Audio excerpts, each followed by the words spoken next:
The Essendon injury report is out. We're going to have a quick look at it. And also, would Essendon be interested in any disgruntled Saints? And there might be 3 or 4 of them, according to reports. We're going to have a bit of a talk about that in this video.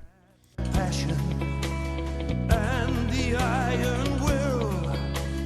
No one doubts the courage of the boys from Windy Hill. So first things first, injury news for the Bombers. Kyle Langford is back this week. He is officially over his injury. He played in the VFL, played 3 quarters, played pretty well. He sat the last quarter on the bench and he will come back into the side, I'm 99% certain. And one of the reasons why he's required in the side even more is because Dylan Shiel, who is one of our obviously most experienced players, has lost his case at the tribunal for accidentally injuring his own teammate, and he will miss 1 week. Now, there is a bit of a watch on this because Dylan Shiel missing that week means he can't play more than 99 games now with Essendon, assuming he gets delisted at the end of the year, which is a near certainty. So for the father-son rule, we'd like to see him get to 100 games. So will the club challenge the suspension? I reckon you may as well. I mean, what have you got to lose? You may as well do it. I mean, you've got a reasonable case anyway. So I would think that that's something that they would probably look at. I'm not sure about his bloodlines or anything, but he's obviously a naturally talented footballer. And look, who knows what the father-son rule is going to be in, many years' time. We don't know, but you may as well challenge it. You don't really want him stuck on 99 games. Archer may hurt some ligaments in his ankle and he's going to miss 2 weeks. So that probably takes him away from playing again this year. I mean, look, we've got those 2 games sandwiched in round 24 with the Gold Coast game on the Wednesday night. So maybe he could be back for that. He's obviously young and fit and everything. So and it's not a long-term injury, but I would suggest that's probably borderline for him and potentially the end of the season. But I would think he's a required player and he will stay on the list. He's a must-keep for mine. He was one of the 13 players, in my opinion, that we need to keep on the list. So I don't think we're going to be going with the 3 talls this week. I think we're just going to go with Peter Wright and we're going to go with Liam McMahon. That would be my prediction. I don't think it would be appropriate to bring Kale Gerine in, as some people have talked about him, or Reece Unwin. And look, you can't rule this stuff out. But look, we're already going to be missing Merrett, who has got a broken hand, and presumably Dylan Shiel, unless they do challenge it, like I said. So we are missing some experienced players. So I don't think we really want to be pushing, making more debutants just for the sake of it, right? There's plenty of time for these players to make their case next year. They don't necessarily have to play at the end of this year. Look, I'm not against it, but I think we'll just go with the 2 talls in Peter Wright and McMahon this week. Yeah, so Merrett is the other one. Merrett has got a broken hand. Sounds bad, but it's usually only a 1-week injury. He actually played out the game with it.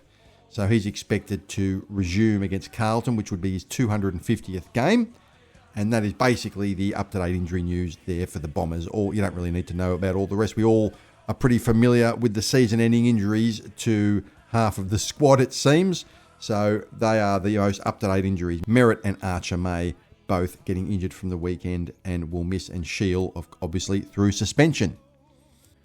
If you do like this channel, please hit the like and subscribe buttons. I'd really appreciate it if you could do it. It doesn't cost any money. It takes 1 second to do so. And about 60% of you watching this are not subscribed currently. So what are you waiting for? Hit the like and subscribe buttons right now.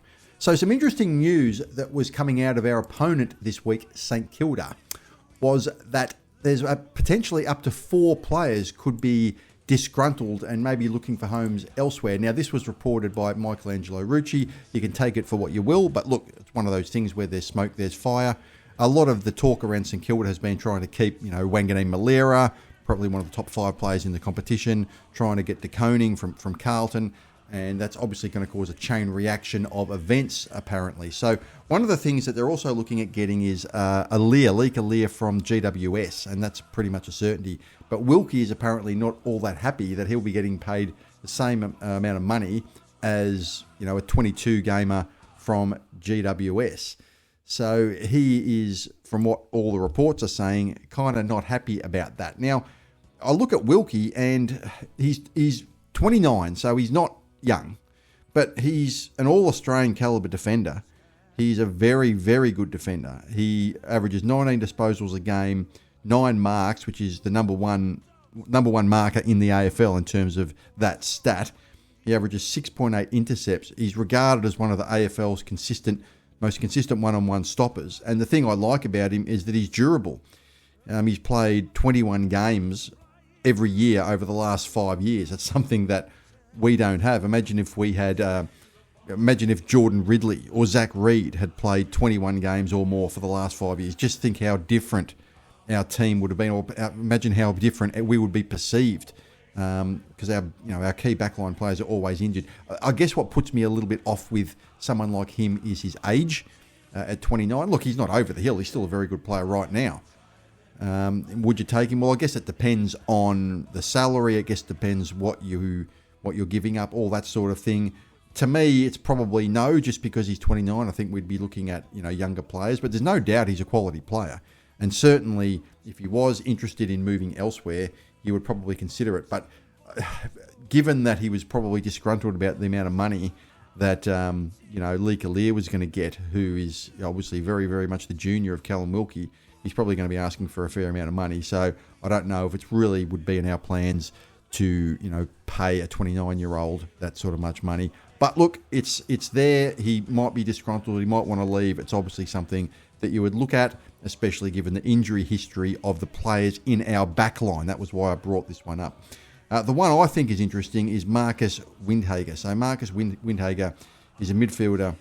He averages 22 disposals a game, 4 marks, 3.4 tackles, and 3 inside 50s. And he is a very, very good player for the Saints, and he's 22 years old. So apparently GWS are very interested in him, but I look at his age profile and also his skill set, and he's a player that's been spending more time in the midfield as a genuine ball winner. He's played a lot of his career as a tagger before this, but he's sort of growing into a different role. He's got good defensive discipline, and frankly, he's got untapped midfield potential as well. He would just be the kind of player that I think would slot in very well at most clubs. He's played all 21 games this year, so that's what I like. I like durable players, and he had the most amount of possessions that he's had against Richmond on the weekend, the last game they played. So he's been known to shut players down. He's taken some big scalps. I just think he's the type of player that would actually fit into our midfield really well, and is the type of dual role player that we need. It's almost like I guess you'd have him a little bit like a Setterfield. Not quite. It's very difficult comparing players because how can you compare one to another? I mean, players are not quite the same, but he's almost like a younger version of Setterfield with more potential. That's what I see. Like, he can tag and also get the ball. I think he would be a player that would fit in very well for us. But look, apparently GWS are interested in him. But look, if he's available and he wants to go, he's a player that I think at his age profile we would very, very much want to look at. I think he would be something to keep an eye on. Windhager's out of contract. He hasn't signed. He's young. He has aspirations to be a midfielder and get away from being a tagger. He's shown that he can get the ball. He's absolutely something that every club would be looking at if he was looking to move on. Now, they're the main two. Windhager would be the one I'd be most interested in if he was gettable. I'm not sure if he is, but if he was gettable, he'd be the one. Rowan Marshall, I'll just put this out there only because we may be losing a Ruckman in Draper. And obviously, if you lose a Ruckman in Draper and there's another Ruckman from another club that might be on the move, you sort of look at it. He's been linked more to Geelong. Geelong is looking to replace, looking for more of a replacement for Reece Stanley. Marshall also has friends and family in Geelong, apparently. So if he goes anywhere, it's probably going to be to the Cats. I just put it out there with these chess moves that all seem to be happening at St Kilda. If he goes and we lose Draper, it's obviously something that is in the back of your mind. Could he be a replacement for someone like a Sam Draper? I guess it's possible. He is 29 years old. Draper's 27. So probably not. But look, he's a good player, and he's been one of the leading ruckmen in the AFL for a little while now, and you certainly can't doubt his quality. So I'll just put that out there. But look, I'm not suggesting he's linked to Essendon. He's not. But he has been linked with a move away from St Kilda. That's why I mention it, given that we may be losing our best ruckman ourselves. So what do you guys think? Do you have any views on this? Look, I don't know. None of these players have been officially linked to Essendon. But look, if they're gettable and if they're going to leave the club that they're at, you obviously, work behind the scenes. I'm sure these players would be talked about by Matt Rosa and a lot of the list managers. It's just something that you would do and see if they could fit at your club. And look, if they're going to try to fit in Nasai Wanganeen-Miller for 1.6, 1.7 million and try to get Tom De Koning, and it might be hard to get both of those players, there's obviously going to be a whole lot of chess moves that fall different ways, and some of these players could potentially be available. Windhager would be the one I think would be a great fit at Essendon. He's the one I would want the most out of those players. So let me know what you guys think. Thought I'd just make this video, given that it's going to be entering silly season with the trades, and we're all going to be talking about all these players, where they're going to be going, if they're going to be going, who is gettable, who would be a good fit for the Bombers and who wouldn't. I'm going to leave it there. Have a great day, everybody. And as always, go Bombers.